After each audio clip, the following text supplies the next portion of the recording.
আসলে কি এই তীব্র রোদে ডিম ভাজা সম্ভব? তো আমি একটা হাঁসের ডিম নিয়ে আসছি।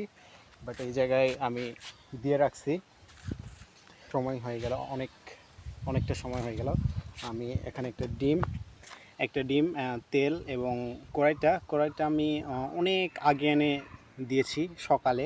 বাট ওইটা মানে সকাল থেকে যে রোদটা আছে, রোদটা কড়াইটা ধরতেছে। তো আসলে কতটা সম্ভব যে ডিম ভাজা যাবে কি না, তো আমি সেটাই আজকের ভিডিওতে প্রমাণ করে দিব সবাইকে। তো সবাই দেখতে থাকেন, তাইলে বুঝতে পারবেন। আচ্ছা, এর জন্য আমরা তেল দিয়ে দিব। ভালো করে তেল কয়েকটা আগে নিয়ে আসছি। আচ্ছা, তেল দেওয়ার পরে আমি ডিমটা আসলে ভেঙে দেখি।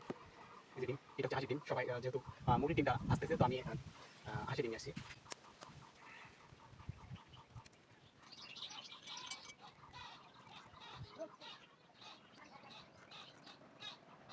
আচ্ছা, দেখা যাক কতক্ষণ লাগে।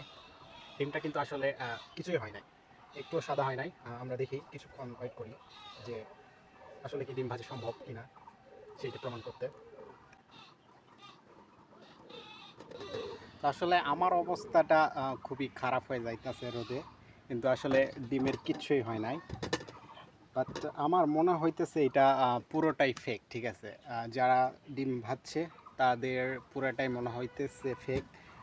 কেননা ওরা আগে কড়াইটা চুলায় দিয়ে গরম করে নিয়ে আসছে। তো গরম করার পরেই সেইটা যে কোনো এক জায়গায় রাখা তারপরে ট্রাই করছে। বাট আমি এখানে হালকা একটু সাদা দেখতে পাচ্ছি, হয়তো বা ক্যামেরায় এটা ধরতেছে না। খুবই খুবই খুবই অল্প পরিমাণ সাদা আমি এখানে দেখতেছি, হালকা, খুবই হালকা। হয়তো বা দেখতে পাচ্ছেন না কেউ, খুবই হালকা আসলে। মানে দেখি আর কিছুক্ষণ একটু ওয়েট করি যে কী হয় আসলে। আমি আচ্ছা দেখি যে আসলে কোন পর্যায়ে যায়। আসলে কিন্তু হালকা হালকা একটু সাদা হইছে, বাট না হওয়া না, হালকা, খুবই হালকা। আসলে দেখি।